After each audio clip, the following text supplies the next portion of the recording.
So out of all the episodes of anime that I've watched over this season so far, this is not only my favorite Gridman episode, but it's one of my favorite episodes that I've watched in this season so far. And I'm enjoying over a dozen shows, like I'm really enjoying over a dozen shows, but this episode, from the visual directing to the overall performances from all the voice actors, the character drama, and this whole dream-like sequence, mixed together with beautiful visuals and just overall music, like this almost felt like a Monogatari-style directed episodes at times. Like this was some of the best damn directing I've seen all season. Honestly, some of the best directing I've seen all year. Like this is how good this episode truly is. You know, every time they showed us that traffic light and then you'd hear that one note being played on, I think it was a piano, but it was so simple, but it was also so eerie where they just keep playing it to kind of transition to the next sequence. I shouldn't love this scene as much as I do, but from the visuals, I love looking at it. Like honestly, I would put this as a lock screen on my computer because it looks gorgeous. I don't know how else to put it. Like I look at that and I'm just like, that is absolutely beautiful, but it's mixed together with the music of how they just like, even before you know like everything is a dream. I mean, granted, the episode is called Dream, so maybe you're immediately thinking that, but before you have a clue of what's truly going on, if everything has been rebooted or if this is just all dreams for the individual characters, how they were transitioning with this scene,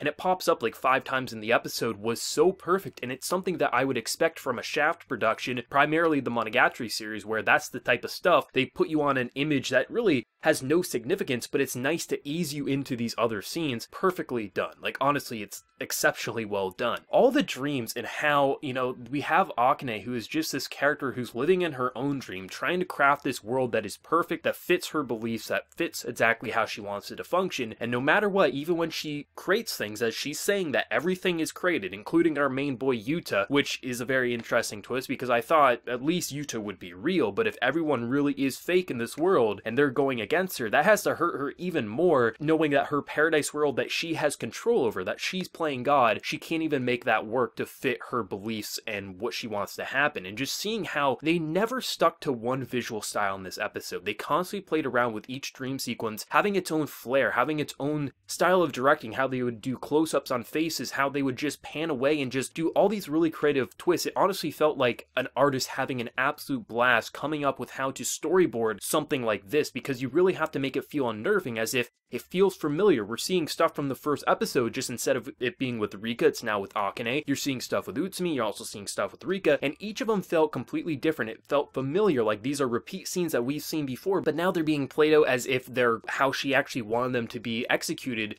without any interference. And I think the way they did it, where they make it feel familiar, but they also make it feel unnerving, almost like it's supposed to be fake. So when the reveal is everyone is dreaming and everyone is kind of like realizing it and kind of waking up, and just the betrayal and kind of hurt you can see in just Akane's body language. It's not really her face, it's her overall body language with how she's just so goddamn mad. And no matter what she does, she can't create this perfect world where her own creations will obey her. Like, I mean, it's absolutely incredible with how they use the visuals. If it wasn't for the visual directing, this episode wouldn't be nearly as good. Like, I think this is a 10 out of 10 episode, 100%. Everything about it, I absolutely adore, but it's mainly due to the constant styles of directing shifts that they would kind of pull around with that just makes you so engrossed. Like, right away, you know, like, this is a different feeling episode. You know, this is an important episode, just gonna shake the foundation of this series. The fact that even when she puts her creations in dreams, she can't make the dreams perfect enough that they stick around. Hell, Utsumi realizes that things are going too well for him, that he gets the hell out of there. Everything about this episode was absolutely incredible, and they were even able to manage to sprinkle in some pretty funny moments, like with Auntie just kind of jumping around trying to defeat the kaiju so Gridman could come out and play. That shit was absolutely hilarious. And even with the actual kaiju in this week's episode, like, when you really look at what the formula for the show is, it's, you know, we got a bunch of character stuff, and then we fight a big monster, and then it's over. And there's only so much you can do with a giant monster. Sure, you can change up their visual flair, maybe you give them an extra cannon, but at the end of the day, the fights are going to function the same. This is the first monster that we fought that actually felt different. The fact that it had to be first defeated in the dream so then it could actually get damage dealt to it in reality, that was actually really interesting. I thought the way they introduced this beast was actually really cool because everyone's passed out, it's not doing any damage, but it's passing through everything. So as long as they're passive in their dreams, like, how are they going to take it out? I thought that was a really nice way to, at episode 9, they didn't have to. They honestly could have stuck with the formula that we've seen up till now, and it would have been fine. So the fact that they did spice it up, not only just with the visual flair, but also the monster that they had to defeat, not even having Gridman defeat it in reality, or I guess virtual reality we can call it, since now we're kind of in two fake places all at the same time now, with the whole dream and then the virtual world, and then obviously outside of the virtual world we would assume is the actual real world. So it was nice to see just how much they spice this up. In a lot of ways, this is the type of episode I would expect at episode 11 out of a 12 episode series, because it feels like everything just happened so perfectly that we're ready for the punchline. We're ready for that final episode. So the fact that we do have 3 episodes left, I am hopeful that hopefully they can keep this momentum going and just keep up with the amazing just overall character progression, because Akane is such a flawed character. She has this villain persona, but they've made a really good move with how they're kind of executing her character, where you feel compassion for her character, but you don't forgive what she's done, but you're really kind of interested to see what the conclusion for her character arc could be, and that's quite exciting. Everything about this episode I love, and like I mentioned, it almost felt like a Shaft-style production because of how just a lot of these scenes mirrored stuff from some of my favorite anime like the Monogatari franchise. This episode was incredible. The fact that they made these 3 separate dreams kind of intertwined together, and it just felt so goddamn amazing. Honestly, like, this is some of the best shit I've seen all year, and like, I love Gridman. I've